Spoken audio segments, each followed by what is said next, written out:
Oh, baby. We are in the building. What is going down, world?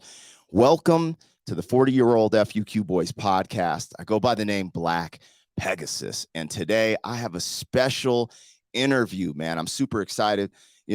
All the way, what do they say, from across the pond, out in the UK.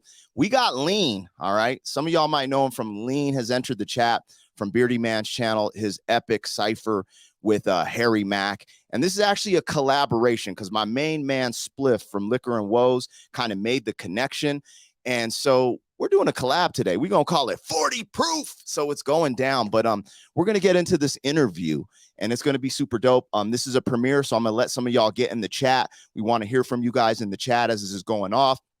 If you're watching this later, sound off in the comments. We're going to have a dope conversation about hip hop, freestyle, and the evolution of freestyle rap, stuff like that. So you guys tap in right now. Though I want to go bring my guests on, Spliff, my co-host today, and Leen. But before that, I want to get you guys kind of I'm ready for what you're about to see. So this is Leen doing a show with Beardyman, right? And this is some epic freestyle stuff. If you haven't seen it, you need to see it. Here we go.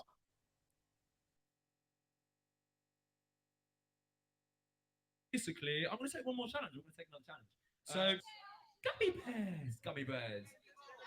What are these gummy bears doing? Are they being eaten by dinosaurs? Gummy bears are robbing a bank. All right, let's roll with this.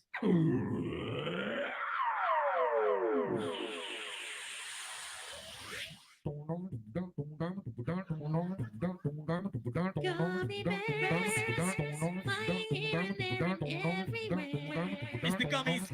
All right, it's the day of the robbery. The green one's thinking through properly. Now the green gummy bear, yeah, he's the man because the green gummy bear's the one with the plan.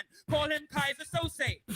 He's got some dark associates. The blue gummy bear, he's like a blue flavor with the ill behavior. He's a thug. And he's got a shotgun. Comes through the bank doors ready to pop one. He says, all right, no noise no more. Everybody hit the floor. Now the red gummy bear comes through the back. He's got a gun that goes rat-a-tat-tat-tat-tat-tat-tat. Pull out the handgun and then went black.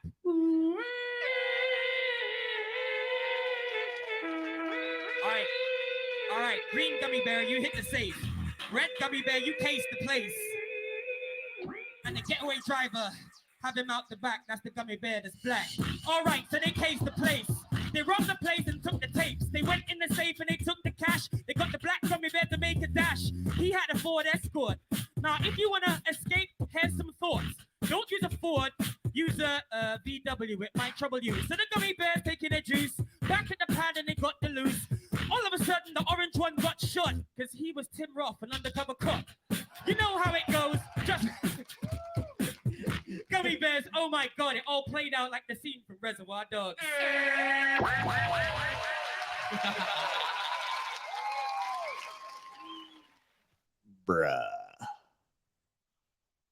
Bruh, you guys just witnessed some freaking fire. Now, I'm excited to introduce my guest. So what you just saw, that was all improvisation, off the top of the head freestyle. You saw at the beginning, they gave him the concept, gummy bear robbing a bank. Beardyman's like, you know what? So, hey, I'm about to bring on my guest. Don't forget, we have some really good reactions on the channel. We reacted to Harry Mack. Leen has entered the chat. It is on the channel now. Check out that reaction. Also, I reacted on a live stream to this Gummy Bears freestyle because it's epic. We're going to have a conversation about that now, but you can check that out on the channel as well. Without further ado, I'd like to welcome my guest, Leen. What's going on, Leen? How you doing, brother, man? What up, my G? Mad respect. I'm Let's cool, get it. bro. Heck yeah. How you doing? Before we get into it, because I want him to, spit off his accolades and all that, but I do not want to do this without my co-host Spliff from the channel, Liquor and Woes. Welcome, my man. Good evening, ladies and gentlemen. Hello, Leen. Hello, BP. How's it going? Hey, man. Good. Happy birthday. We got a 40-year-old FUQ boy in the house. He's 44. You know what I'm saying? Happy birthday, my guy. Thank you much, brother.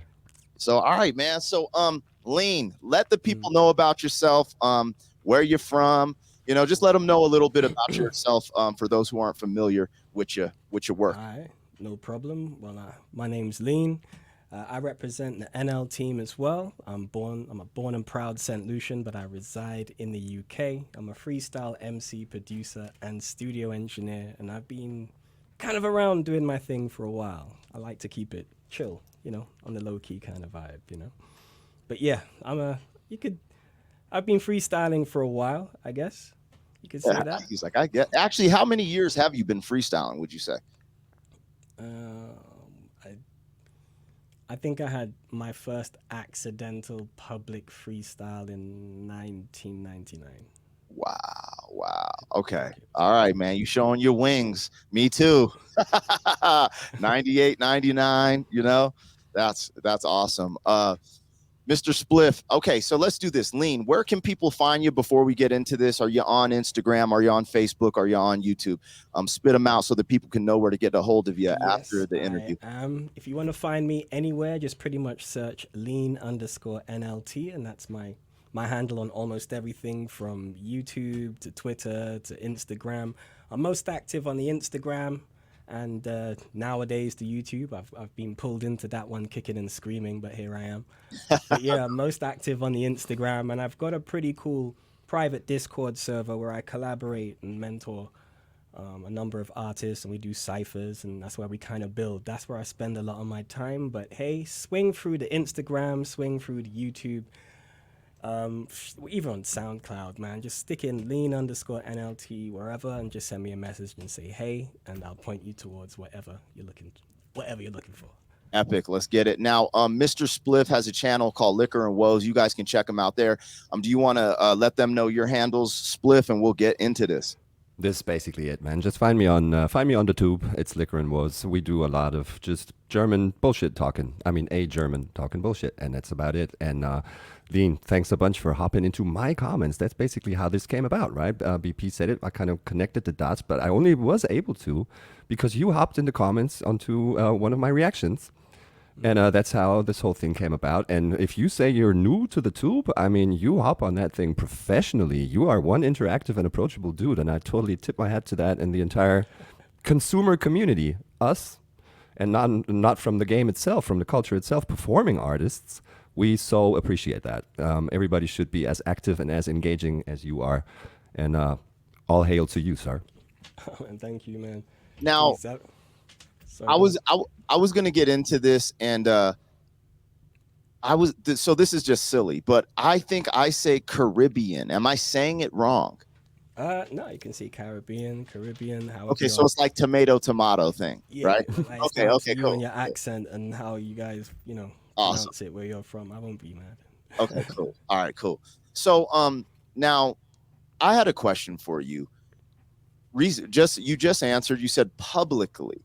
The first time you probably freestyled was in like 1999. When were you exposed to the craft of freestyle and improv? I want people to know this real quick, distinguish it. This is improv, off the top, in the moment freestyling. It's a different ability than writing a 10-minute verse and going on Funkmaster Flex and rehearsing a 10-minute verse. This is all in the moment. When did you get exposed to that? This story has to come in two parts. It might Sure. get a bit lengthy, so sorry, man. Brace yourself. It's all Okay, good. so the first accidental public freestyle, the shortest I can make the long story is, in the final year of secondary school, I was in a class called Expressive Arts. It's like music, drama, everything compiled into one. We were doing a final piece, which we agreed would be a musical, right? So it's, there's a story that has to be continued, right? In this musical, I played a father who didn't approve of a young man dating his daughter, and there was to be a song which was going to be in rap form with me as the father confronting this young man who's dated my daughter. For some reason, the original guy who was supposed to play the young man was upset that a certain song of his would not be allowed in the play, so his big plan was he wouldn't show up on the night. So because he didn't show up, his understudy was thrown in, and his understudy was going to try and read the lyrics off a whiteboard that was in the wings of the stage. It didn't go like that during the song. He just fumbled and ran off stage and left me there. But I knew what the message the song was supposed to deliver. And I had already acted it and rehearsed it enough with this other person. And when this guy ran off stage, I just snapped into a mode where I just made it up quickly. But I knew where it had to get to, you know. So I knew the narrative, but I didn't have time to just be like, I don't know why. I didn't just freak out and go, "Where you going, man?" I was just like, "Yo," and it goes like this. And I kind of just got into it. Like, it was the first time I got into the flow state. And it was a good show, whatever. Nobody really noticed. You get what I mean? And people, wow, that was kind of cool. I was like, I don't know what the hell happened, you know? Yeah. How old were you? Or how old were you? What year was this? This was 99. Okay, so this was 1999. Yeah, 1999. Okay. So, yeah, a good friend of mine, Stephen Morris, his older brother was in the crowd. And, you know, we were talking about it after. I was like, yo, what the hell, man? Like, I just made that all up on the spot. And then his older brother was like, yeah, what you did there was freestyling. You know, that's the thing that these MCs are doing out here. Let me show you something. And, yeah, I guess I went to their spot because they both had, you know, decks. You know, both of them, both brothers, both the Morris brothers had record players as DJ setups in their bedrooms. The one who was my buddy was into garage, which is a very cool form of UK music. It's a really nice club bouncing, very positive vibe. Like, but his older brother was into underground hip hop, and he hit me off with stuff like Blackalicious, what was in there? Blackalicious, Peanut Butter Wolf, Quasimodo, and that was it. Oh, it was wow. Finished. And he just made me a quick tape, and on this tape was at the time Blackalicious was rolling with Soulside Records, and on that there's a special album called Soulside's Greatest Bumps, I believe. It's like a white and blue case. I remember it. I had it. I got it eventually. It has some recorded freestyles on it, and then he showed me those freestyles, and it's like, that's it. These guys are making it all up on the spot. This is a recording. And one of the interludes is like a French journalist saying, this is my documentary on freestyle rapping. And he's got the Quantum guys there rapping. And I just study this shit until I found Blackalicious. When they came to the UK, I was there. Oh, wow. Yo, rest in peace to Gift of Gab. I have been blessed in my career to open up for Blackalicious on numerous occasions in my 20s. And man, like, it's, oh man, and their show, it's so like, because there's like singing, there's rapping, because like, you know, I don't know who you'd say was the front man. I'm guessing Gift of Gab, but like when you see Blackalicious, it's an experience, bro. Like, and the thing is, I didn't really listen to that Blackalicious music like that. I heard the Alphabet joint he dropped because it was just circulating on mixtapes. And then I was like, oh, I'm opening up for Blackalicious. That's how I got exposed to him. So I'm like, yo, what the heck is going on? You know, because, yo, that's epic, bro. That's, woo! I was there. I was like the first guy in line. It's also not a name that's being dropped a lot these days anymore. Blackalicious. Wow. Find 2 people in a room of 100 that have ever heard it. Wow. Well, they're missing out. I listened to Nia today. Yeah, man. I was feeling the vibe of Gab. Like, it was my dream. Like, literally my dream to be on a track with Gab is why I got good. Like, I saw him freestyle. He wasn't the first person I saw live, unfortunately. I came to the show, his support act freestyled, and it was a UK crew called Fi Life Cipher. 2 MCs, Cy Philly, oh my God, and Life MC. There we go. Wow. And they were freestyling. And one was having a great night and one was having a bad night. And that was it. That was my first live. But I was there for Gab. And then he just did what Gab does with all the really fast freestyles and all of that. And I remember it because he had a broken foot at the time and he couldn't run. And I was right in front of him. He couldn't move. I was just there like... Yeah. couldn't move. You know, we're in this era, but you know, now that you remind me of Gift of Gab, he was one of the ones who could actually freestyle fast. And the people who freestyled fast from the era that I'm from, I remember Freestyle Fellowship. And back in the day, I remember I was on Base Mentalism in Boulder. It was this radio station. I got to freestyle with Micah 9. And that was one of the things that I remember, that Freestyle Fellowship were like, they would have the freestyles more rapid. than like the because like when I came up, I was listening to like MC Juice, MC Supernatural. So I'm guessing how you heard those tapes. Your homie gave you the tape, and then you saw them live. Um, it took me a while to get to a concert, but I do remember the Wake Up Show in America, man. Those tapes, the MC Juice freestyles, MC Supernatural. And back then I wasn't able to decipher because one of my favorite MCs as well is Chino XL. And I was just learning to decipher the difference between freestyle off the top and then the ill writtens because MC Juice was so good at freestyling off the top. I couldn't even tell. I just thought they were writtens. And so once I started putting that together, I was like, this is incredible. This is incredible. Did any American hip hop or freestylers have any influence on you or impression, or were you exposed to that, or were you more engulfed in what was going on in your part of the world to develop as a freestyle MC? I think because on the night that I got exposed to seeing artists really freestyling, I saw, some UK artists who can do it, and I saw Gab do it. Mm-hmm. I kind of remained dedicated at that time to following what Quantum, well, Soul Sides and then Quantum were doing, Yeah. But I was young and I was going to, the live shows. I was like, I want to be at the next live show that Fire Live Cipher do and, see who's freestyling there. And I was always young and enthusiastic, so I'd be there early and shit, and I'd meet everybody, and a cipher would break out, and I'm meeting these other dudes who are like even more underground artists who can spit just as dope as the guys that I'm paying to see. Yeah. They passed me a flyer to an event, and it just started going nuts until eventually I was just really into like the UK hip hop and poetry and soul scene. And I just kept following the vibe from venue to venue, kept meeting dope MCs or just anyone who can improvise, like, from live looping producers to musicians, instrumentalists, just get together with people and have a jam. There's been many a night where I go to a venue, we meet people, we enjoy a show, we're chilling in the smoking section, someone's got a studio nearby, we go order a bunch of food, a bunch of booze, get to their studio and jam all night. Yeah.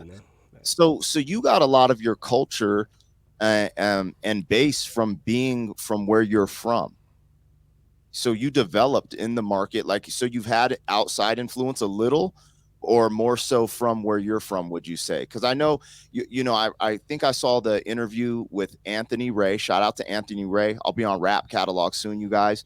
But I remember you talking about sound system, right? Mm-hmm. Is that what you call it? And breaking that down. So I haven't been exposed to all of this. Some stuff I have an idea of, heard this and that. So I really want to know more, because it's like, dude, I trip out how hip hop has connected the dots and kind of connected people, because there's like music from America that hasn't transcended. Like, let's say country music isn't like popping in Europe like the way hip hop is, and the way hip hop brings people together. So I'm really curious on the influence from America or from your own place, and how you guys just kind of like create, because it sounds like you were heavily involved in your community and your scene and developed that way. How do I say that? There's a lot to break down there. Sure. Are you talking about in the UK itself, or for me personally? Well, you personally. Cool. For me, because I lived a few places in my childhood.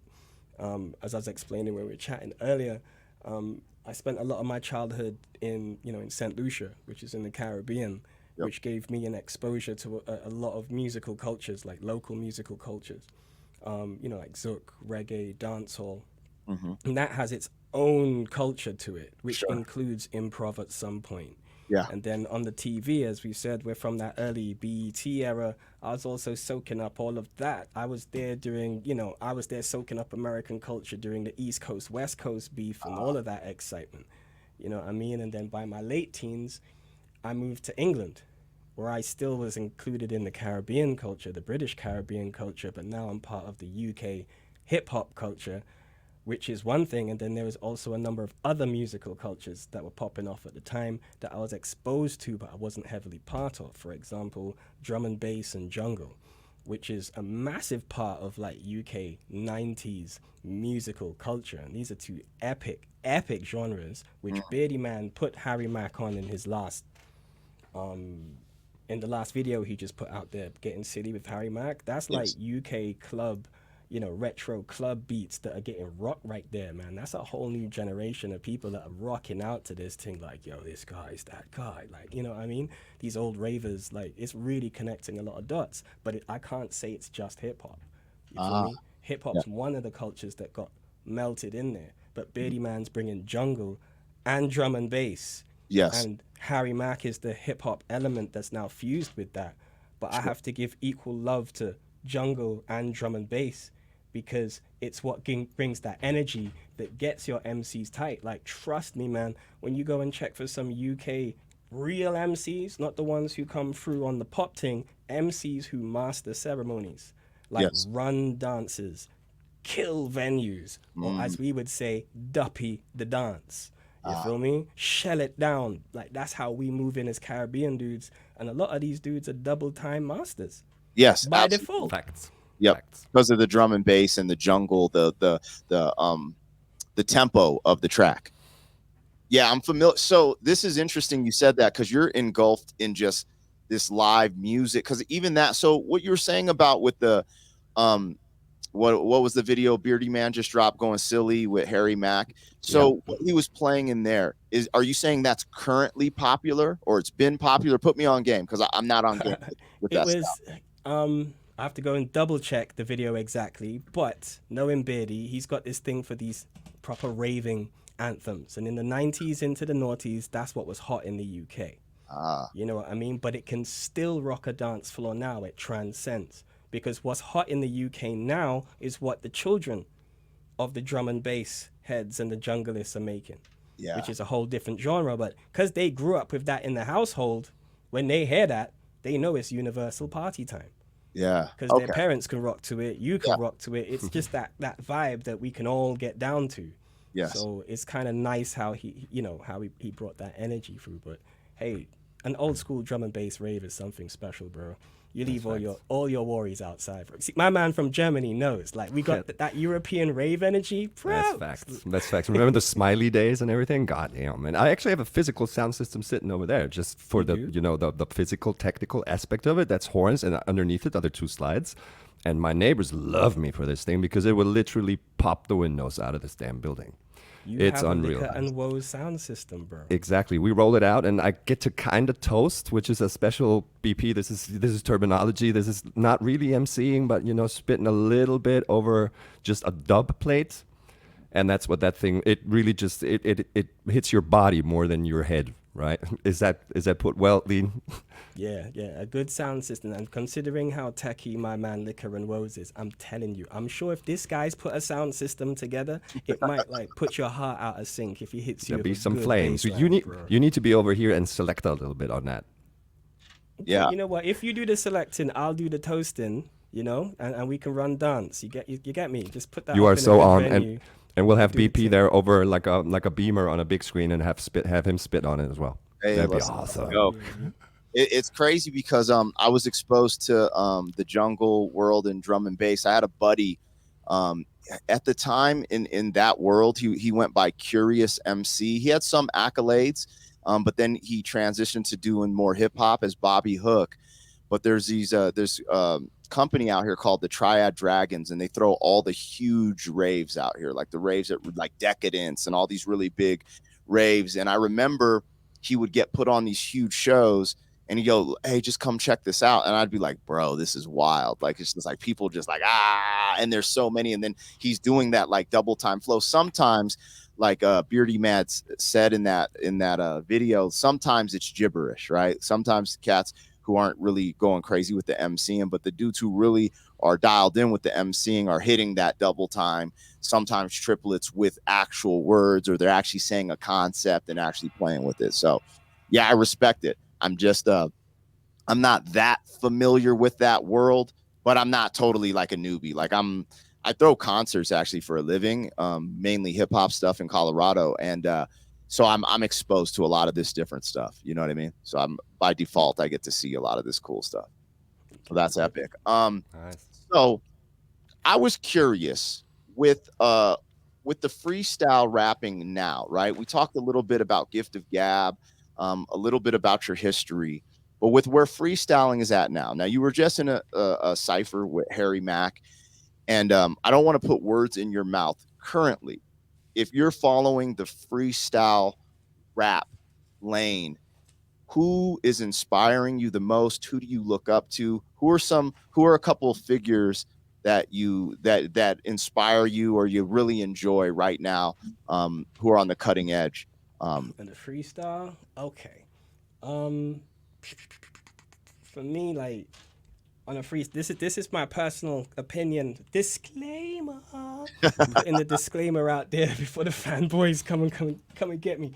Nah, like looking to me, I can break it into like looking at it in two ways. There's the craft of freestyle, and then there's doing great things for freestyle, and I can kind of do that. If you ask me like about top MCs, like everyone says your top five, right? Yeah, I'll always be like, well, I've got my top five favorite, and then there's the top five I can argue for being the best. okay, Two different top fives. sure. So I've got something similar with freestyle, but yeah, the numbers are a bit lower. Right. But yeah, in terms of like just the craft of freestyle, like techniques, all right, before they come from my head, my favorites, Black Thought, like to me, it's just something like he's always been that dope. He's just been incredible. consistently dope for over 20 years. I supported him once. I lost the photographic evidence, but I had some buddies that were with me. I wish I had that picture still, so I will work really hard. Windows is having its own party over here. I'll work really hard, if I could ever bust a freestyle with Black Thought. Like, to me, he's just something, just of another world. I also really, really rate King Los. That guy is something else, man. Like, I'm speechless, literally. Like King Los. You still got some classic dudes who are actually killing it really nicely right now. Like, Blind Fury, sorry. He's killing it. It's good to see him, on the social networks and on the YouTube and everything, because he's been dope for way too long. And it's nice to see that he's getting, the love he's appreciating. And then we got cats like Chris Turner, who's coming through on the comedy front and making an impact and taking it into different places on another avenue. And of course, you've got on the other side of the game, the top guy who's still up there in the top technical dudes as well, is like Harry Mack. I'm out here rapping with the merch and everything, because there's dope guys who are technically dope, and if you're in the know, you know what you're looking for. It's like digging for diamonds, and we know where to find some diamonds. I can always go to those names I mentioned, but Harry brought that thing to a whole new plane. Sure. And not just is he extremely, like, at the top of his technical game and doing some amazing things that people have never seen, he's bringing it to a whole new place. So I can nerd out on the words, the patterns and everything and have one conversation, and then there's being smart with it and bringing it to places that most freestylers have never been. Because one of my first mentors, who taught me a lot about the record industry and taught me how to make money and how to make sure that my job revolves around music, always told me, you're nice, but I've never seen anyone make no money off of freestyle.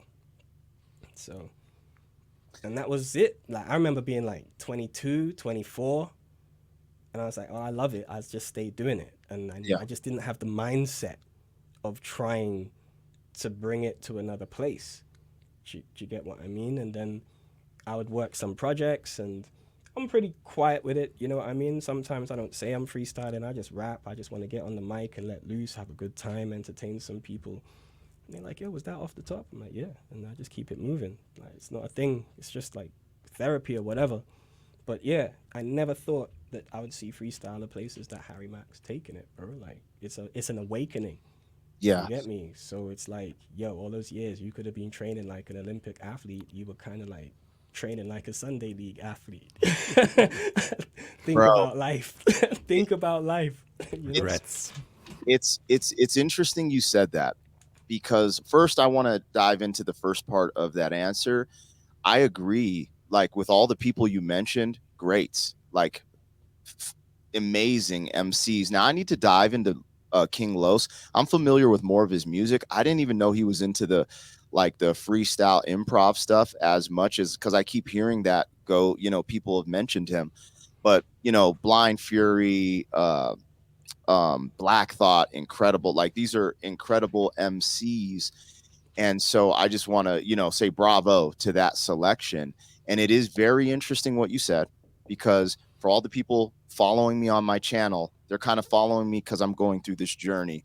I was reacting to the Harry Mack stuff and Chris Turner. Those were the things, because this is the thing, I'm into freestyle, and I was looking for stuff, but the stuff online that I found that was entertaining was like the old Scribble Jam battles, the freestyle battle raps, those, and then just random off the top stuff, MC Juice, MC Supernatural, stuff like that. But I couldn't find enough of it, and where I just started going down these rabbit holes, and lo and behold, I saw Harry Mack and Chris Turner. But Harry Mack really caught my attention, did a reaction, it kind of snapped, and I was like, yo, I used to do this for real. Me and my podcast buddy Don, I was like, we really used to do this back in the day. I mean, I went to one of the upper echelons in freestyle battle rap, in my heyday. Like, I have some real accolades. I'm like, you know what? Because I don't consider myself a reactor. Like, YouTube is full of reactors, but I'm a content creator. So I was like, how can I turn because I started seeing people like me reacting to stuff. I was like, how can I make this mine? How can I turn this into a creation? So we started doing my podcast kind of like Sports Center, where it's like commentary. We take part in it, though. Instead of Sports Center just talking about it, I'm like, oh, we putting on the gym shoes, we lacing up. I'm going to show you some of these 3-pointers I've been working. Oh, I've been working on this dunk, So I freestyle during my sessions. And then I was like, I'm just going to practice on a live stream. People start supporting. Now, I say that to say this, because this goes to what you were saying. I used to freestyle battle rap. Okay. The height of my career, I was in Scribble Jam 7 in 2003. And that's kind of like my accolades. I battled MC Juiced and I battled Rhyme Fest in the final. But a lot of people don't know that, because Black Pegasus, when I went around the country battling, people would rip me to shreds, like Magical Dragons, da-da-da. So I changed my name for battle rap to Yo Mama's Pimp. So if you ever see Yo Mama's Pimp, that was my battle name, because it was just easier. It was harder for people to get an edge on me with that name. So I was like, all right, I got you, MFer. So anyways, that was me in Scribble Jam, Yo Mama's Pimp. But anyways, when I came back home, I had all this notoriety from Scribble Jam. Everyone wanted to book me on a show. And one of my engineers and producers was like, yo, you got to make some songs, man. These people want to hear you perform. And just like you said, I started focusing on creating music. Also, what I realized is, because of battle rap, and I love my journey, but because of battle rap, I cheated myself out of absolute flow state. I was so focused on the enemy, having my sword sharp, having punchlines ready, being able to clown you off your clothes. I wasn't as focused as getting into absolute flow state. So the journey I'm on now is trying to get back, using the freestyle skills I developed as a young freestyle battle rapper, to get into this flow state now. And like you were saying, I remember people in my circle being like, yo, you got to stop freestyling. There's no money in that. You got to make a hit. You got to make a hit. Now, fast forward to your comment. I do believe this. And, sometimes I get flack for this. Sometimes I don't. But Harry Mack is setting the blueprint for improv freestyle rappers to monetize the craft and actually make something of it. And what's crazy is, it's like, because I'm not really familiar with the looper culture. I knew of Reggie Watts, but now I'm here of Beardyman and all these things. And my mind is being exposed to this. I call it flow state culture. Because when they're just but they're in a flow state, just like when I'm freestyle rapping, or when Harry, but these dudes, even Beardyman, now I'm over here like, yo, they're setting a blueprint. Like, this is a blueprint to monetize the art of flow state, which, because of technology, we can do. We couldn't do this back in the day because the technology wasn't as advanced. And I think people should take notes, because there's going to be a lot of things coming down the pipes. Because it is like, anyways, I don't want to talk too much, because this is your interview. There's just things that I've seen recently. I want to give an example. Harry Mack has this really cool song, Napoleon Hill. I think it's dope. I think it's really dope. And I went and saw the views, I wanted to call out the fans. I'm like, y'all saying you're his fans. This has 300,000 views, hard worked, crafted, very beautiful art. And you going for the freestyle. Well, the freestyle has that element of surprise. It's like UFC. It's like, no one wants to see you working mitts or like, they want to see, that surprise. Who's going to get knocked out? What's going to happen next? And that's what's delivered through freestyle. And I never really realized it. I did realize it seeing like people like MC Supernatural, because in the moment, the crowd's like, oh my God, he freestyled the 3 words from on stage. Like, this is crazy. So I saw glimpses of it, but now I'm like, oh, I get it. You know what I mean? So I don't know if you want to piggyback off that or if I can get into my next question, but I really liked your answer. And I feel you because, I come from something. I'm probably not as seasoned as you freestyling because I took a lot of time off. I've toured, but it's always been in my heart, and I've always been able to pull it out and just like jam with people. It might not be that great, but I could always pull it out as a tool, Mm-hmm, mm-hmm. I could go. We could go in on that one, but no, let's move on to the next. Sure. Give them something to come back for next time. Now, I thought this was special, and you mentor in this avenue. Now, behind the scenes, you had told me that your profession, you help set up like studios, and you're really in depth with the engineering. And I was like, yo, so you're really engulfed in the music aspect and even the technical side. But I thought that one of the things that really stood out to me is that you're saying you mentor in the freestyle rap lane, like you mentor. So do you have a school, or is it like a private course? Like, what do you got going on there? I'm really curious how this works with you.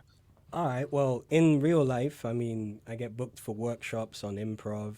People just want to know how to improv, or if people are running courses on emceeing or artistry, they want, a freestyle rap workshop delivered, I'd get a shout. And somewhere along the line, I think in pandemic times, I figured I met a crew of people who introduced me to Discord, and they were like, you can actually rap with people on Discord.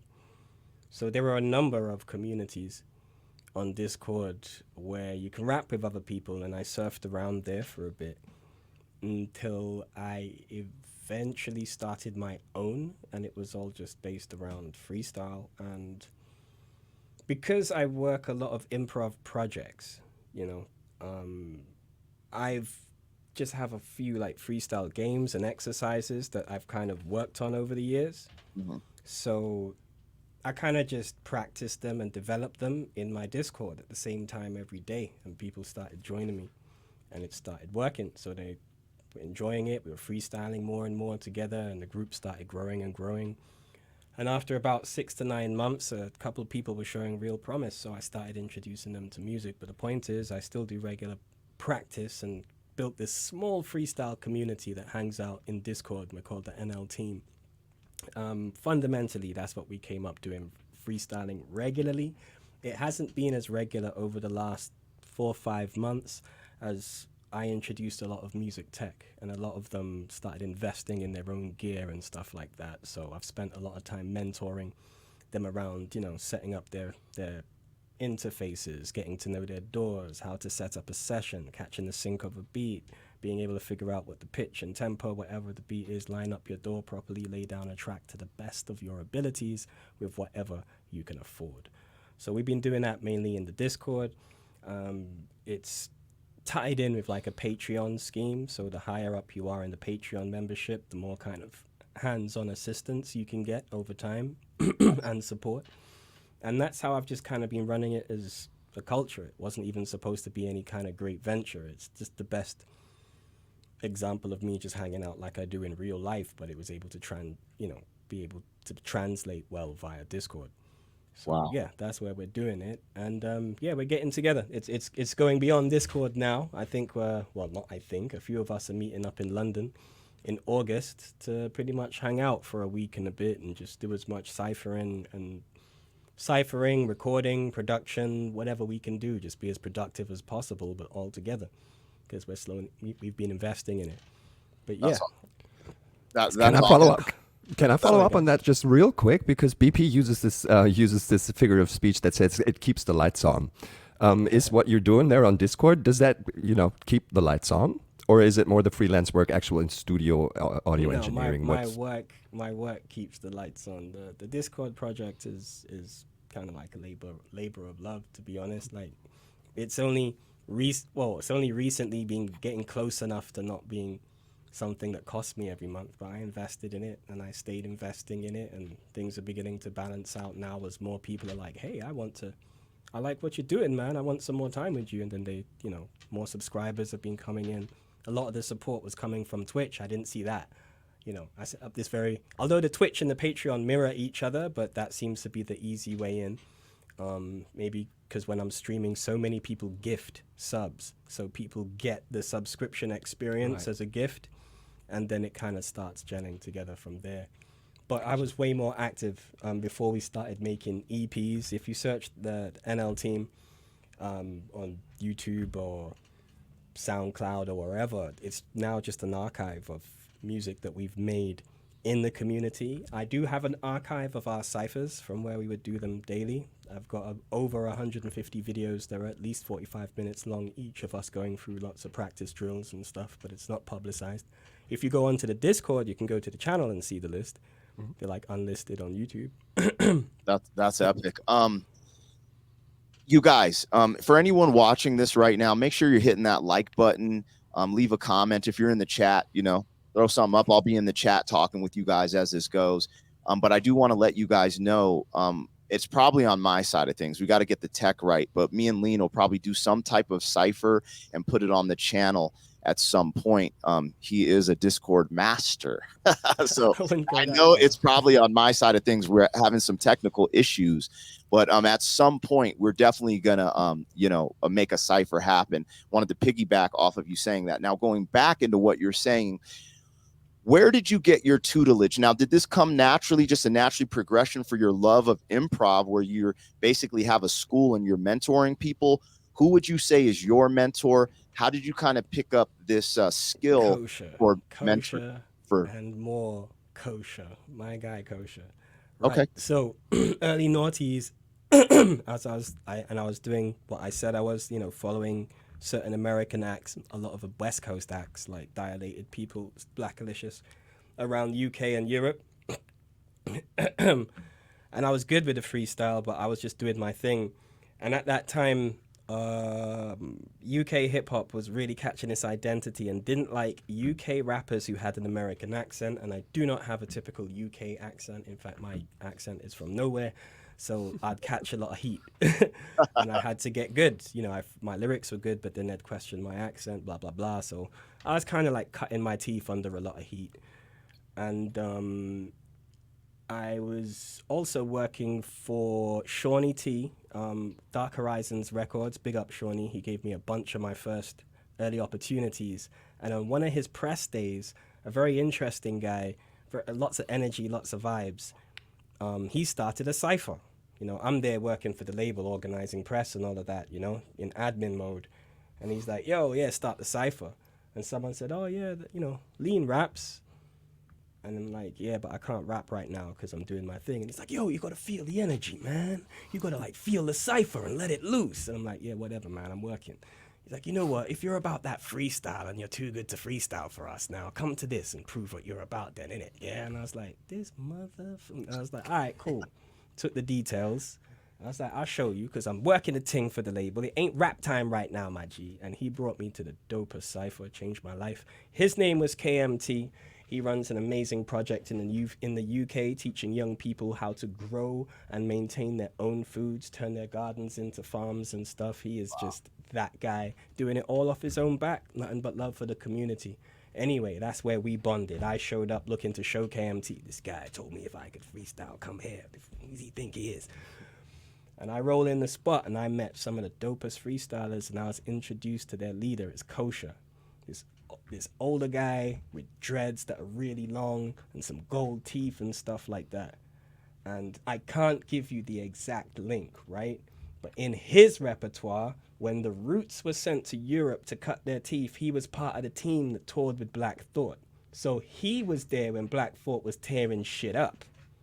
Wow. Right? Wow. He's OG like that. Wow. So he's like, listen, this is the cipher. It starts at this time, it ends at this time. It's all freestyle. And I got a couple things I want you guys to try. I was there early. It was me and him for a bit. I was just doing my thing. It was in a dance rehearsal room. It was weird having all these mirrors around me. It was odd. Long story short, for some reason, I think I remember going through one of the, you know when you're young and in your early 20s and you have a breakup. That's the breakup that's like, it teaches you what the hell a breakup is. Yeah, I had that breakup. And I was just in a weird place. And I kept going to this thing called the cipher. And week after week, this guy kept challenging me and pushing me. I'd be the first one there and the last to leave. And eventually he says, yeah, I'm doing this theater show and I want you on this team. And it was me, Cersei, who is like my big brother to this day, like me and Cersei, because we trained in that camp. We're one, but completely different. Like, he don't need to talk, I don't need to talk. It's similar to the me and Harry Mack thing. See that whole mic thing? Like, it's just it. That's how we function. That's how we were taught.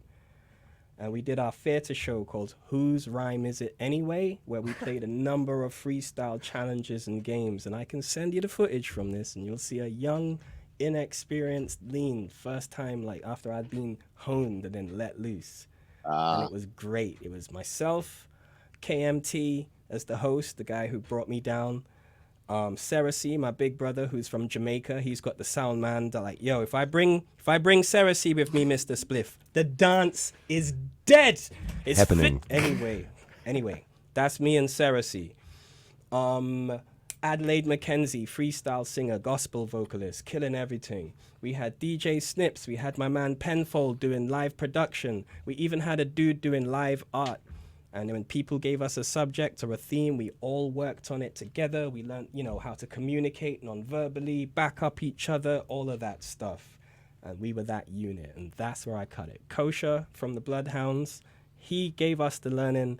Cersei is like my ultimate freestyle partner, and we still carry that culture up to this very day. We're just all tight like that. Wow. Big ups to that team. Yeah. Shout out to Kosha. Is that how I say it? I say it right. And Cersei, man, because behind the scenes, I don't know if I saw it in an interview or when we were talking, but Cersei kind of sent you on the way as the warrior to go do your joint to get linked with Beardyman. You know what I'm saying? He's like, you've been knighted. Let's go. This is like, it's kind of like, it was like, if I remember correctly in the story, it's kind of like, yo, this is more of your thing, go get it type of thing. And you're like, yo, man, I'm your warrior or whatever. You're like, I'm holding your name, so I got to go bring it. And ever since then, now you have this epic relationship with Beardyman, as you were telling me. That's incredible. And it's cool to see brothers stick together and kind of work these angles and just like, because this is some of the stuff you don't see, I feel like, because that's why you kind of get sometimes underground hip hop. And I felt like I'm excited because I felt like, I never heard of you, right? And because of the Harry Mack collab, now I've heard of Beardyman and you. And so now I want to build off that because I think it's important that we just keep pulling each other up, just up the levels, because like I've just been blessed, man. I'm super excited, man. I'm about to be 43 in March, bro.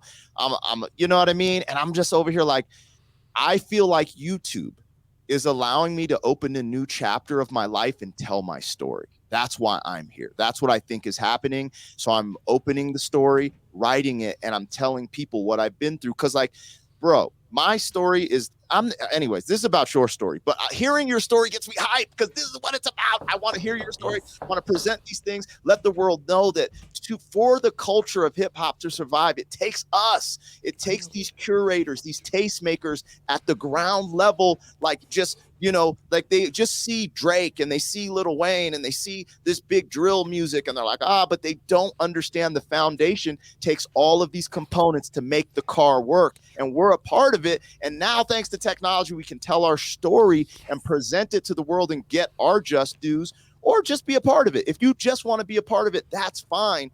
But yeah, I'm pretty gun-ho right now about this stuff. I just feel it. I feel it in my soul, bro. I know this is my time. It's my second chance in a sense. You know what I mean? That's just how I feel. Just taking that energy, right? If we was on the Discord vibe right now, I'd be like, see that energy? Cipher time. Come and do the thing. That would be it. That just be us off. I'm like, you off the chain? Yeah. Let's go off the chain. Yo, Mr. Spliff, play the beats. Let's do like that's me at my core.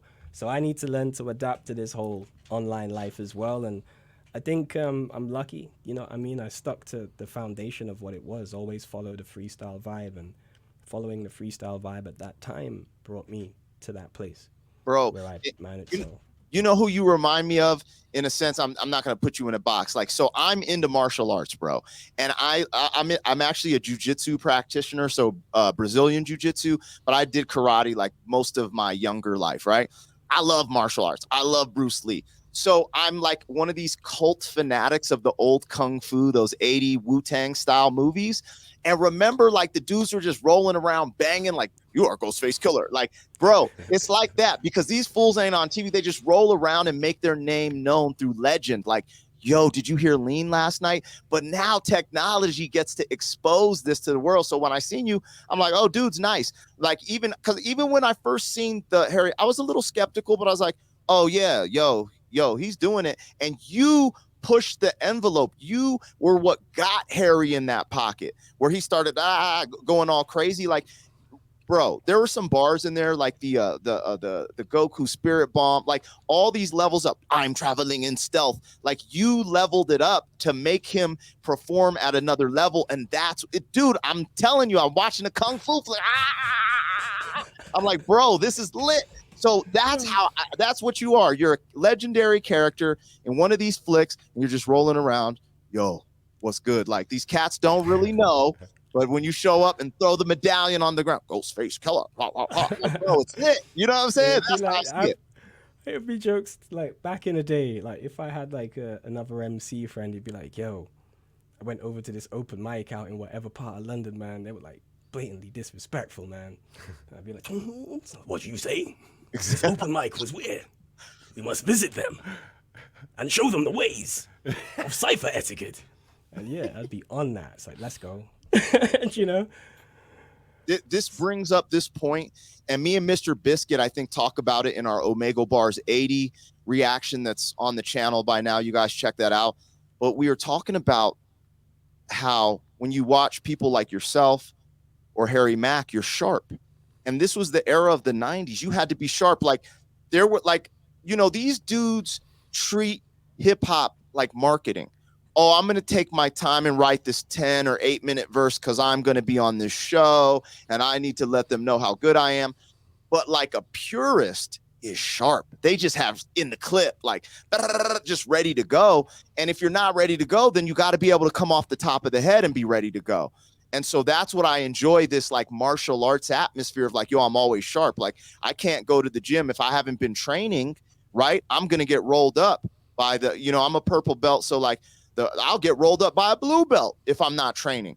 But if I'm training now, I'm kind of going back and forth with the purples and the browns. And they're like, oh, okay, you've been working. And that's what it is. You got to stay sharp. You got to work the details of your technique. Now that's going to bring me into this next question. Mm-hmm. I go off of feel when I freestyle, and I think it has limited my ability. So I started being like, okay, techniques. Now, when you work on your craft, because I never had a mentor like, all right, let's do this, do that. I was battle rapping. I started getting a little shine battle rapping at parties. So I just turn on the TV in my basement and I would freestyle what's on the TV, then freestyle random stuff. Then I'd have punchlines for an opponent. Oh, he's wearing a blue hat. Here's a punchline. Let me pull it out. He's wearing a red hat. Oh, he looks like this. He's black. He's white. He's this. And I'm just working on this in my basement when I'm in my 20s.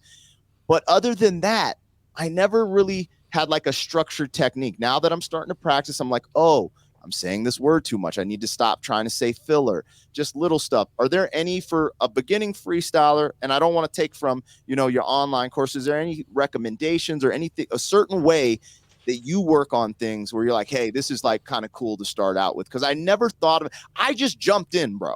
I never was like, yo, like, so I'm kind of curious because you are teaching. And I realized from martial arts, like when I have a kids class, if I'm teaching them an arm bar, you teach them in a certain way. It's like, first, let's do the fundamentals. Let's know these certain positions. So, just if you could give us a glimpse into that window of teaching, something you'd like to share with us in the audience. I think something I've been saying a little bit too often recently, as there's a lot of people who now have a new interest in freestyle itself, Sure. is that freestyle is the art of MCing on difficult mode. I would strongly recommend that you learn how to MC, create a style that is yours, and then learn to set that style free. You can then begin freestyling. Because some G's just come in, they don't know their voice, their tone, their register. They don't know like how many bars they can comfortably say in one lungful. They're just coming in and then they start emulating whatever they last heard. And then you come in with this vanilla. That's if 100 dudes are doing that, then that style becomes vanilla. Like, it's not cool no more. You've broken that style. Come with a style, find a way to do it. If you and your boys call something by a certain word, use that in your raps. If in your local area you call, like we all know the bodegas. I mean, like, isn't that kind of a New York thing? Yep. They made their slang international. Make your slang international. Find your style. And when you're comfortable with your style, your voice, your tone, written a couple of songs, practice them through, you got it, learn to take the fundamentals of that style and then set them free. Like, when I say set them free, start improvising around your style rather than around the actual technicalities of I'm trying to construct a sentence. It must rhyme like this, and now it must rhyme like that. Nobody wants to hear that. You end up being that monotone rhyming thesaurus, which is kind of, Wow. Sorry. That's actually really profound. And, for someone who's already in the game, they might be a little bit above that level. But I think for the average person getting into improv, this is the most amazing thing you could have said, because, studying the craft and then being into martial arts, that fundamental principle of mastering your own style first and then setting it free. There's something about the way you said it, and you're like, and set it free. Like, it was just profound. Low key, it blew my mind because, as an artist, I think it took me a while to find my voice personally. Like, some people, like, you got your M&Ms and they're just coming out the gates like, yo, these dudes are nice. And I was good, but when in my younger music, if you go listen, sometimes the flow pattern was off, and I can register that now. Now I know my voice, and it's so interesting because I think I'm going through the process of setting it free, because when I set it free, sometimes I'll hit double time when I'm freestyling or just messing around. And really, it's just about being able to have access to these words when you need them. That's what I'm working on. But if you guys are watching this and you're an artist or you're into improv, what he said, you need to go back, rewind that, and listen to what he said, because finding your voice, finding your style, being authentic to your true self, and then setting it free. That is a great premise to start on. That's epic. And you're like, yo, I've been saying this a lot, bro. Keep saying it.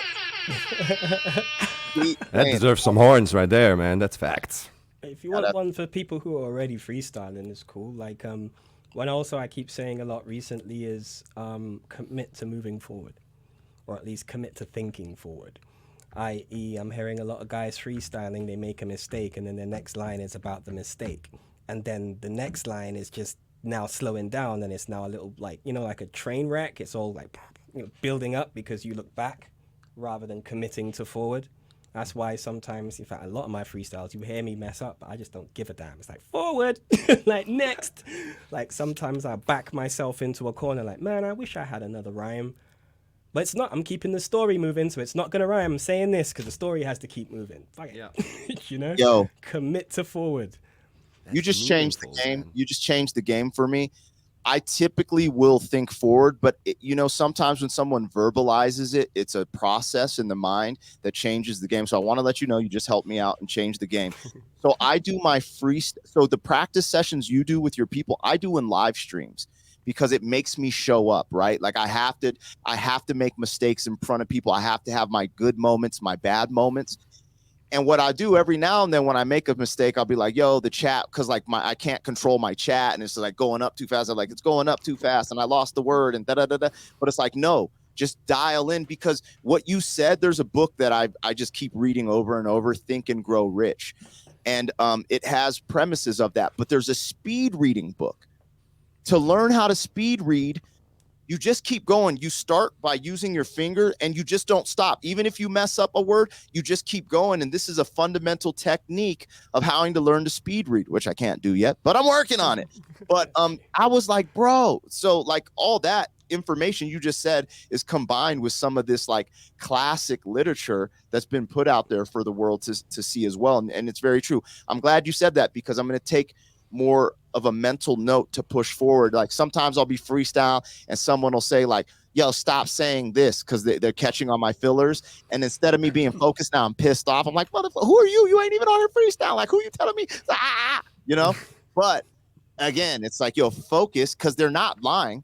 That is a filler that I'm here to work on. But in that moment, my mind's kind of being personal. You know what I'm saying? I'm like, oh, I am here to work. Let's get it. So that's awesome. Think forward. I like that. And I've heard the term, but I never used it in that form. So that's awesome. Yeah. All right, man. The teacher has arrived, man. We got our own. This is bananas, you guys. Yeah. You know what I'm saying? The first person I met who I really considered a teacher of the art, he gave me a Bible, the hip hop Bible, one and only KRS-One, on tour with the hip hop Bible. Just, yo, I'll sign it. What's good? Like, for real? You taught the KRS-One? He has a hip hop Bible. You taught the KRS-One? No, he taught me. Oh, okay. I'm saying that he's the first teacher that taught me, like, where I thought I heard that you taught with him. I'm like, damn, bro, you kept that one on the reps. Like, what? He has taught me. Let me clarify that, you guys. He's called the teacher in his own right. And so, you know, yo, man, this is epic. Now, I'm gonna get ready to kind of wrap this up. We're gonna wrap it on up with a bow. Now, we talked a lot about freestyle and hip hop culture, being from different countries, boom, baye. But what I'd like to bring up is your music, man. You've been recording, you have albums. So we talked a lot about freestyle, but I wanted to first and foremost ask, how many albums do you have? I went and listened to a couple things on Spotify, digged it. What I listened to had more of a jazzy feel. I was digging it. And I wanted to know, how many albums do you have out? Let's start with that, because I have a couple questions. Freestyle versus written, you know what I'm saying? So, but how many albums do you have out? Okay, all right, it's about to get technical. In my view, I don't have albums out. I have projects out. If I was to sit down and make an album, I'd really throw a lot behind it, and I think it would include, you know, being involved in the co-production. There's certain instrumentalists I'd want to get in and do this and do that and really go to town. But the projects I've got, have some of my better ones have been dragged out of me kicking and screaming by Gadget from Millennium Jazz Music. He made sure I did organic alternatives. I showed him some stuff I was just writing here and there. I'm like, yeah, I think I was touring at the time. And when I came home, or I was just on the go, I was just picking up beats and writing to them. I think I saw a friend of mine, Akira, shout outs to Akira. He had put out a beat tape and people didn't like really respond to it. And I listened to the beat tape and thought it was fire. And I said, fuck it, like, sorry, I keep cussing. I said, bro, I'm happy to just write to your tracks, you know, because if like, I'll just do that as a vibe. So I took the instrumentals with me on tour and I was writing them. And I'm good friends with Gadget. Like, I would make projects for him, with him, you know, over the years. I think the first project on his label, I kind of executive produced. He was like, I showed him some, he said, make a project. And he really put the pressure on me, and Organic Alternatives happened. And a few years later, he was back and we had a similar conversation. He's like, I've got this great producer out in the Netherlands called Stay Classy. He's liking what you do and I like what you do. I want another project, please. And I was like, no, I don't want to do a project. I'm old now. I'm married. I've left London. It's all behind me. Right. You know, being all dramatic. Yeah. And he stayed on my case, and I made Get Leen and Stay Classy, and I'm so proud of it. I heard a couple joints from that. That's the record that I heard on Spotify, I believe. Yeah, that one I'm proud of. I'm happy with that. That's dope. So how many projects? 2 projects then in totality, or man, there's stuff was out there, and if I went on my hard drive, it'd be insane. I think it'd be bonkers. If you hit my Bandcamp, I think people keep showing me music I've made. I'm like, did I make that? Oh yeah, that is me. Like, oh yeah.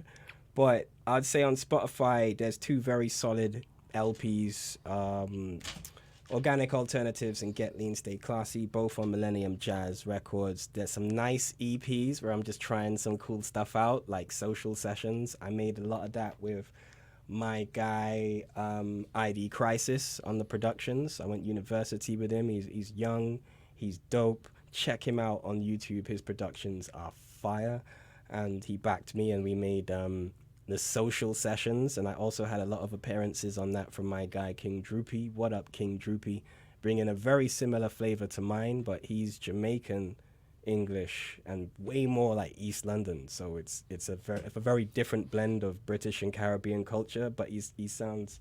It's very cool. I love his sound. We've got a banging tune on Social Sessions called a Spliff and a Guinness. You need to bump that in your life. Spliff and a Guinness. Okay, Yeah, we're gonna check it out. Y'all check it out there in real world too. Fucking right. you need to like have the right refreshments while you listen to the track, you dig?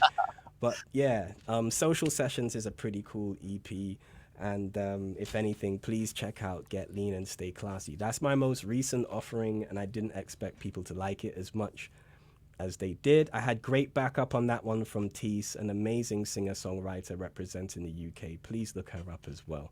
But please, man, if you like the freestyles, oh, by the way, could I just say, I've got a few things going on real life, so I can't bless the internet with long-form freestyle just yet. I've got to deal with a few things, but I'll be giving you guys some short-form freestyles and snippets from my streams. But please, if you're done with the freestyles, get lean, stay classy. It's a good job. Now, piggybacking off that a little bit, when do you think you'll ever drop an album? We talked about projects. Now I understand the difference. Are you going to get drop your Lauryn Hill classic joint? When you going to dive in, think forward, get in the room and just write the album? What are we looking at? Is it going to happen? I think so, but I think I want to do the freestyle thing first. Okay. I think, as you're saying, get back into that athletic shape. I'm all right, but I'm not in the shape I would like to be in. So I think I'd like to really conquer that. I think there's plenty guys that can write amazing albums. There are not too many of us that can kick dope freestyle. So I think I'd rather focus that down and then take a look at this album. Yeah. That's epic. And for me personally, this doesn't always work for everyone, but for me, freestyling has helped me with my writing because I'm putting together songs faster. I'm seeing syllables that connect quicker. Like, it's just been helpful. I treat freestyling like working out in the sense of that it's going to help my mind, right? Like, getting older, they say you lose memory. They did it. So I'm like, yo, well, what better than exercise your mind in the spot? I'm going to learn bit better vocabulary, memorization when I do the 3-word and now 4-word routines, stuff like that. So, to each their own with that. But I think that's epic. Now, tying this into all of this, just on paper, do you love freestyling more than writing or more than creating music for albums? Oh no, not at all. It's just that I assist and mentor so many people through the production process that it kind of feels like, I'm great at it, but I really see so many mixes and so many edits and so many masters a week that when I'm chilling, I prefer to just freestyle rather than.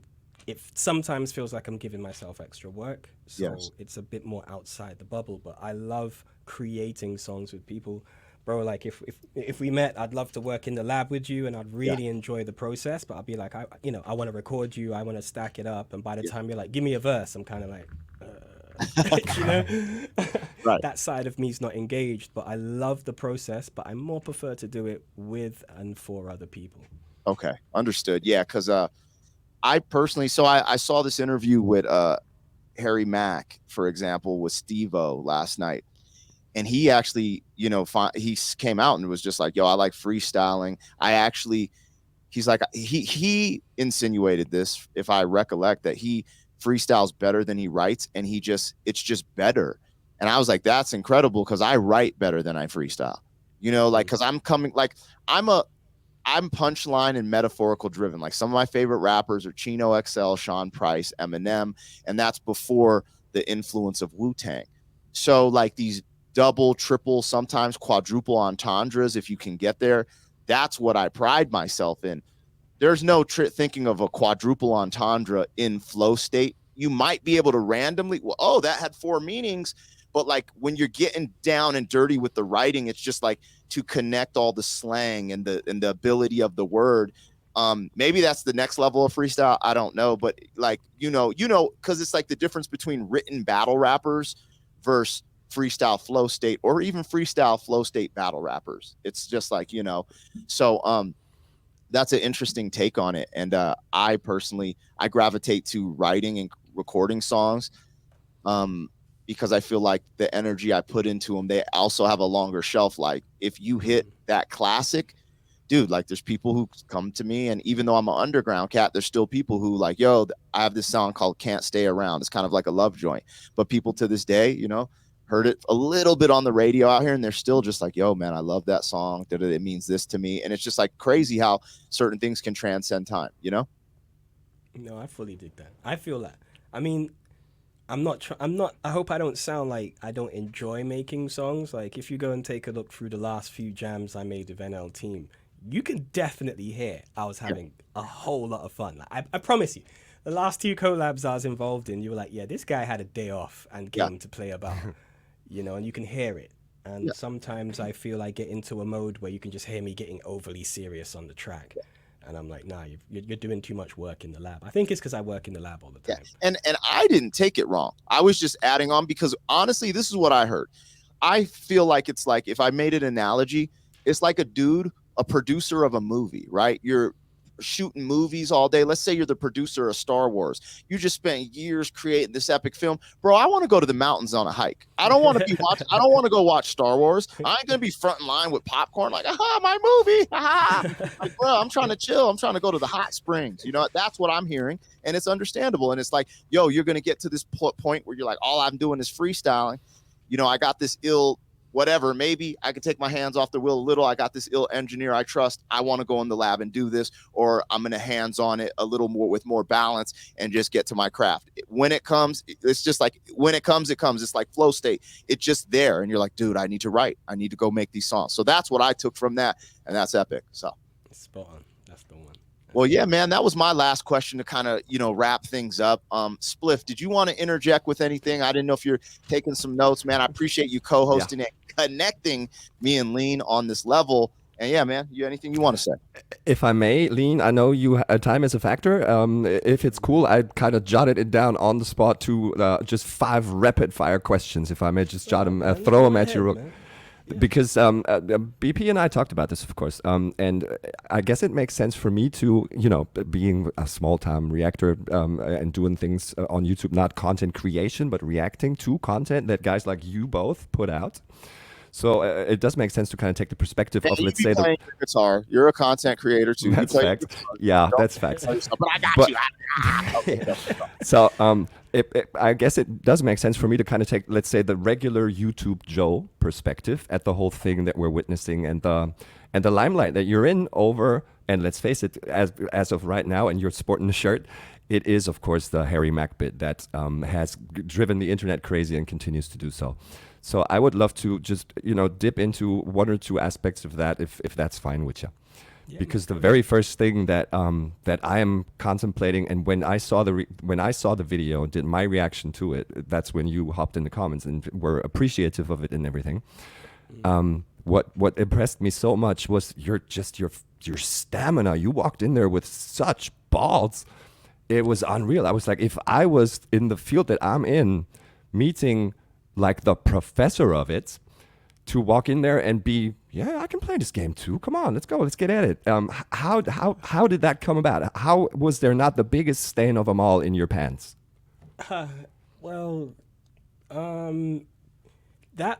I didn't approach the microphone until like a solid hour into this live session that Beardy and Harry were putting on. And it's a thing of like, I don't think I'm fully like, I've got a lot of freestyle exercises and stuff, but I don't feel like I'm on the season right now. I don't feel like I'm that guy. I don't think it's that heat. And I knew that day there was a small percentage chance that you know, I could meet Harry and an even smaller chance that we would rap together. And I was kind of prepared at first, you know, but that preparation came with a certain level of seriousness. And we were in a lovely little bar, and there were some very cool people there. And I was thoroughly, you know, studying what Beardy was doing, studying what Harry was doing. And at one point, I thought, bro, you're so uptight. Like, you need to chill. Like, you know, there's cocktails there, there's this, there's that. Literally enjoy yourself. Why are you here in student mode? Like, relax. You know, and I really got into it. Like, I was just into it by then. Like, this is great fun, you know? And I was stood with a friend of mine, and I just had a flash through a lot of regrets I've had. You know, I've been in some great situations where I didn't take the picture, or I didn't ask for the picture, or I can't find the picture anymore. And I thought, like, I don't feel ready. And by then, you know, I'd had a couple of cocktails and stuff, and if you know me well enough, like, nah, mate, I'm not about the rap life after a couple of drinks, because the first place I feel it is in my diction. Like, my tongue just is, like, not on point. And I was at that place. I was really enjoying myself. And then I really zeroed in on, bro, do you want to wake up tomorrow morning and be that guy saying, well, you know that Harry Mack you see online, I could have rapped with it. No, I don't want to be that guy. I really don't want to be that guy. I am not ready for this. This guy has been tearing the living daylights out of these beats for the last hour. But do you really want another regret on that list of regrets? And by the time I'd finished the fort, I was in front of him. I was like, oh shit. And with that moment, it's like, bro, you're here, you're talking, you're running your yap, barely starting a beat, you better do something. And I was just in that, but I was really excited. And the nervousness of, you know, what was going on in my head, like, bro, you just walked over here and initiated this thing. What have you done? And there was the negative side of my psyche, like, you're not ready. Oh, and there was the positive side, like, oh boy, it's going down. And then my heart rate shot up through my breathing out. And that's why my tone is so much higher than my regular tone. In the video, I'm probably like...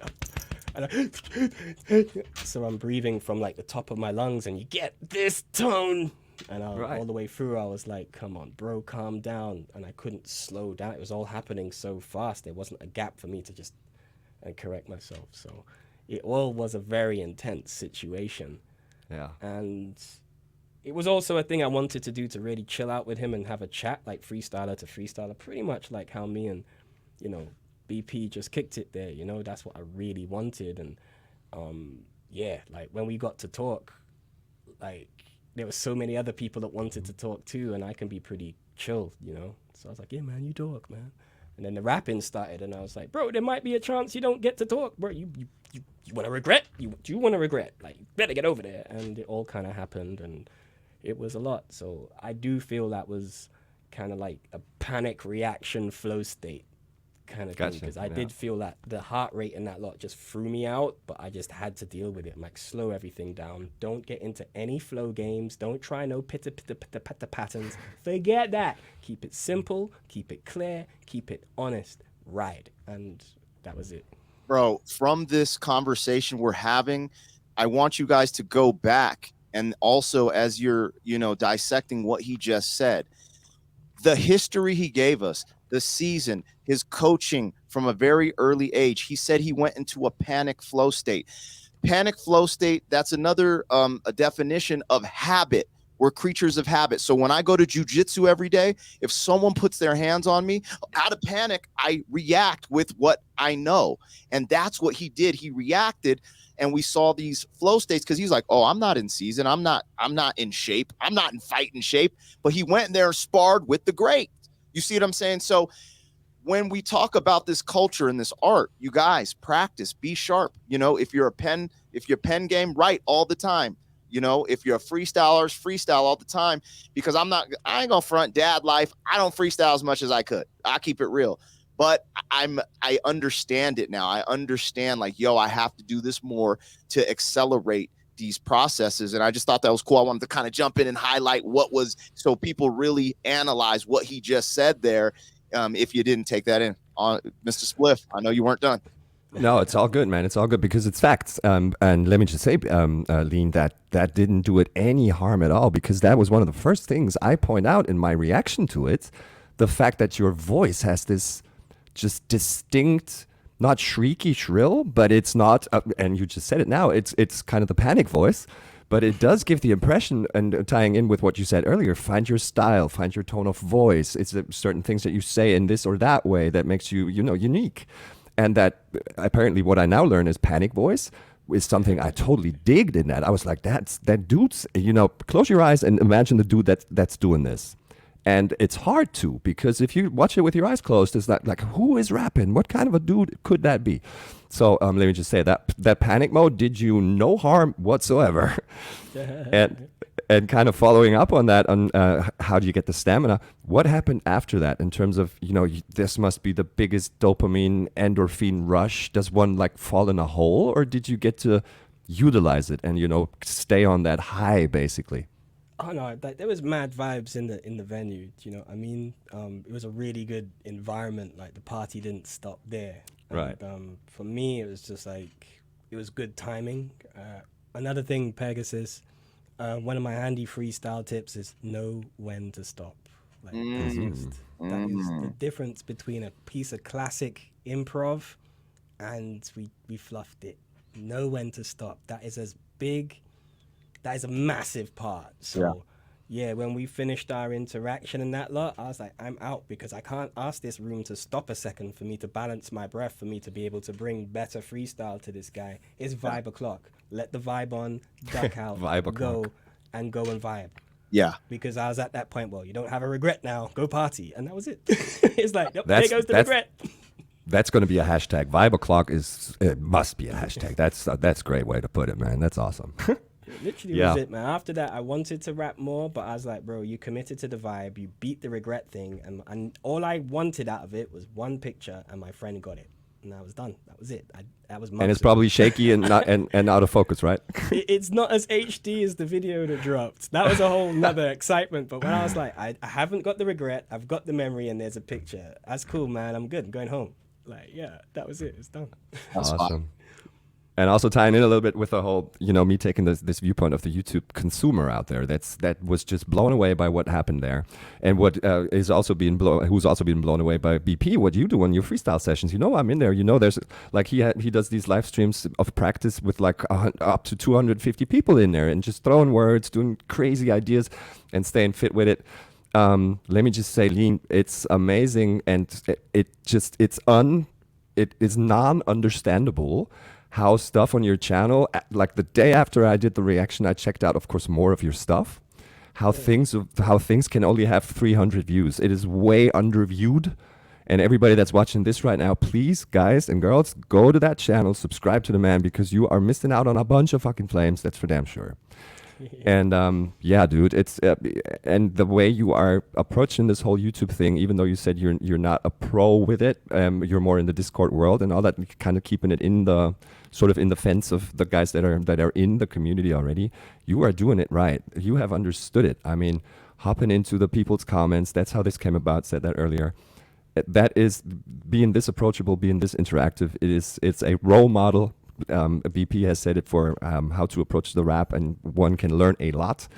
Being an artist on YouTube, one can learn a lot from you as well in that field. That is just great. Clarify everything. The views on my channel are low because I wasn't before this. I wasn't out here trying to do nothing like that on YouTube, like for real. I got to the point where I'm like, hey, you keep popping up in ciphers and doing classic stuff. You might want to like record it so you can remember it. And that's it. So if I had some stuff, it was there. If I had some songs, I put them up. But I never, ever thought I'd do the YouTube thing.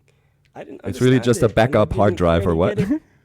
Technically, that is why. If you see the back end of my YouTube, it's just all of our ciphers. It's just them all recorded. You know, it's like a library, because I had a fire a few years ago and I lost all my tech, all my backup drives are in it and everything. It's like, what was the point in backing up? You know what I mean? So now I started backing things up online. And I'm happy now, you know, like we have a lot of guests coming through, so I'll entertain folk. But if you really want to catch me, jam with me in live stream, because I can only do this, you know, I'm too old to do anything else, and it's been me. So in live stream, we can connect like we're connecting now, and I be me, and that's it. And I treated YouTube just like a venue. You know, to me, real talk, I wouldn't have put that video out. I would have just kept it. What? That's just what I would have done. Like Right. standardly. I mean, as an MC, I'm like, well, I rap with the guy, but I didn't get to chat with him and chill with him in the way that I would like to as Jesse Lee. So hey, what? This video is going in the vault. So when I say I've done it, I've got the proof. Done. Gotcha. But Beardyman was like, the world needs to see, and I shall share it. I was like, no, bro, don't do that. He's like, shut up. It's time. And I was like, you phoned me on a Friday. This video is fire. I don't care what you're saying. It's going out. And I was out. I was out somewhere. I was like, bro, like, and I was like, you know what? Try something new. By the time I got home, my phone was going nuts. And I was like, oh, this is what this is all about. It's just something different to me. So when I approached you, I just switched it up to, okay, this is the venue. YouTube is the venue. I just rock the show, and I'm just working the room. Hey, what you guys saying? Oh, you like the show? Oh, wicked. Well, I've got this rider here, and I can't drink it all by myself. So what you guys saying? That's how I do. So I just applied it to YouTube. Hey, you liked it? Oh, safe. I didn't expect you to like it. What's up? Why am I lying? You know, I wouldn't lie. So that's what it is. I just guess I got too old to care and just started bringing the real. I can totally see the picture. I play in a ska punk band tying in with a whole Caribbean world that we talked about. Here's a question for both of y'all. Do y'all do that after? Hold on. Stop. Wait, ska punk band sound system. Yes, sir. It's in the blood, dude. It's not cultural appropriation either. Let's not get into that, please. But here's a question for the both of y'all. After live shows, because I dig the picture of it. I treat it like a venue. When you guys do live shows, do you come to the merch stand afterwards and talk to people? Is that something y'all do, or is it let's hit the limo and go to the hotel? Pegasus. You want me to answer? So I'll answer it first. I've gone through different levels, right? So chasing this idea of blowing up, there was this, you want some type of mystery, so sometimes I would, creep out, there's this saying for really good salesmen: be bright, be brief, be gone, right? It leaves them wanting more. So I followed that for a little bit, but to be honest, with like 90% of my career, dude, after the show, I'm going to the merch, I'm signing stuff, hugging people. Yeah, what's good? Every now and then, if I'm a little like, I got but okay, if I'm headlining, absolutely, there's no question I'm meeting the fans, period, no matter what. But when I'm opening up for people, sometimes it's be bright, be brief, be gone. I'm like, sometimes I'll go out there and work the crowd, but I'm just like, if the night I'm just not feeling it, I'll just go do my thing. Like, I'm just like, like it just depends. But if I'm headlining or I'm like the main attraction or co-headline, absolutely out there with the fans, signing stuff, taking pictures, having conversation, shake hands, kiss babies. Yes. Damn. What about you, Leen? I'm similar. I really like to have a jam, It depends on the situation. Certain venues, you can have that little green room party, like a whole bunch of serious fans come back to the green room, and if you're being treated well, you got all this drink and food around you, and you're not going to consume it. It's good to have some good company to do that with. So it's either that, or there have been times when we're on tour, and it's like, we've got a hotel in town. It's like, where's the party at? And a bunch of local people on the phone, straight making a party happen. Like, yeah, we roll through for an hour or so. Like, I like that. And at the parties, it's the same vibe. It's like, yeah, it's cool, man. We all chilling. It's all right. Yo, y'all got some talent. Bring it. Let's see what's going down. Like, it's just vibe. And sometimes it's that, but there's other times you're just so damn tired. You're just like, shower, bed, now, but yeah, and not be an ass to anyone, right? Yeah. it is properly like, after a lot of, yeah, what's up, man? It might be a bit quieter than my usual, hey, but, everyone gets their love and their respect. I always make sure people know I appreciate the vibes. I get it. I can't give vibes if y'all don't give vibes, so I appreciate it. It's crazy that energy you exude just saying what's up to everyone. It's something so simple, but it's literally like at the end of the night, I'm like, I feel like I let's say I opened for someone, it's a 20-minute set, but like, I feel like I did a full workout after dapping everyone up. Like, you know what I mean? I want to just say one thing about treating YouTube like a venue. On my quest for 1 million views on my own piece of content, I had to format my mind like this because this is really cool. All of us have been in a venue before. Bro, do you know what 300 people in a venue looks like? It looks epic. So 500 to 1,000. So I'm like, yo, I got 1,000 views, 500 views. Yo, this is a sold out small venue. This is a sold out big venue. Treat it like that as you're chasing, or as because I'm kind of OCD. But as you're chasing this million views, like I treat it like that, because if not, I'd go damn crazy. Anyways, I like the analogy, treat it like a venue. I treat it like that, but I never vocalized it like that. So yeah. That's a great way to put it, totally. Y'all, I have this one little surprise that we haven't spoken of before we started to press the button. I would love to try something, and this ties in with treating it like a venue. I have this idea, but let's see if this works technically. We have proven that this platform isn't the right one to play a beat and cipher, but what does work? These microphones work. And let me just test this. And BP, if this sucks, maybe this is a good point to kind of make your outro. And if it works, we'll have an appendix to it. If it doesn't work, we have a nice outro right now. Cool. All right, you guys, make sure you're hitting that like button, comment on all the content, share the content, but most importantly, subscribe to the channel. My New Year's resolution, hit 100,000 subs on this channel. I can't do it without you. So let's keep that moving. Let's see what Mr. Spliff has up his sleeve now. Film this through StreamYard. So we've been having a little issues with the tech, but I promise you guys, me and Leen behind the scenes are going to work on the tech and try to get a cipher on the channel for you guys. Something cool. You already started the cipher there when you're saying. The idea is, and I just said play in a ska punk band. Let me try and give you a rhythm, and let's see if we can make a little bit of rapping happen anyhow. Okay. I'll go through it for you once, and then you guys spit whenever you're ready. Okay. Let's see how it sounds.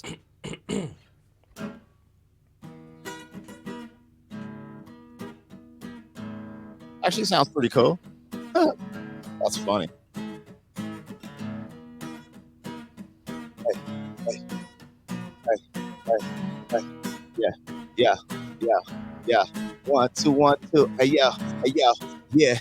It's on top of the list. I'm hearing Mr. Spliff, and he's hitting that riff. Hey, yo, he got a gift. Now I freestyle like this, so we come through. Hey, yo, and I never miss. Yo, shout out to my man Leen, not promethazine, yo, the real Leen from the UK doing this thing. Yeah, we having a good time busting a flow. Hey, let's get it popping with my liquor and woes, yo. Flex with us.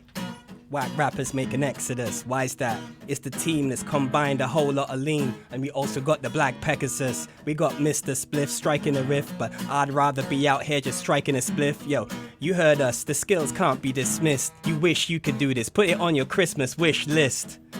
We coming down your chimney. Sorry bro, I didn't mean to cut you quickly. Yo, cut it quickly. He said chimney. Now it's on the wish list. Get these. Yeah, we just having a good time with the vibe. You know how we do when the freestyle we ride. Yeah, and that's how it goes. It's like the hashtag. Yeah, yo, the vibe with the bros, yo. But we about to end the show. This is like a great outro, live acoustic though. So what you want to say to them? Leen, we getting out of here. Yo, we got to do this thing. Hey. Wow, dudes, that was better than I ever could have hoped for. Shit, that was flames, you guys. That is being done way too little as well. Like flex over some real instrumentation. I dig that. That was real improvisation right there, from the technical side to the lyrics to the music. I love it. And it ties in with none of this was planned either, because guys, they really did not know about this. I actually wanted to bring in a little surprise, and yes, it worked. That's tight, man. And Fire. That's your birthday gift from me. Let's get it, man. That does deserve the button. Man. Well, great, guys. You guys, if you enjoyed this podcast, now this is more of a podcast interview. I know I do a lot of reactions, but you can check out my channel for street interviews. We got podcasting, we have reactions, and I do want to bring some more unique, like skit, funny type of content. So just tap in with your boy. Let me know what you're liking, and we're going to keep things moving. Yo, I got to give a big shout out to my co-host today, Mr. Spliff, 40 proof in this mother sucker. And then, yo, man, I got to tip my hat. Super thank you for being here. To my man, Leen. Appreciate you, bro. Anytime, bro. Anytime. Thank you for having me. Heck yeah. You guys look out for the reactions so you guys can see how dope Leen is, and we will bring a cipher to you guys at some point on the channel. But I did react to his Gummy Bears freestyle and his cipher with Harry Mack. It's on the channel. They're going off. Let's frickin' go, you guys. So you guys got anything you want to say on the route out of here? Also from my end, Leen, thank you very much. BP, thank you for making this happen. It's amazing how, like, when we try and do something good for the culture and bring the right people together, and this happening, that's just a sign of it's grassroots. It's real people doing real shit, and I fucking love it. Thank you guys for it. Awesome. Thanks for that little surprise at the end. It keeps us on. Literally on our toes. Yeah, man. So, all right, you guys, again, you know how it goes. Don't forget to like, share, and comment on all the content. If you're really rocking with the vibe, subscribe, and I will see you on the next one. Peace.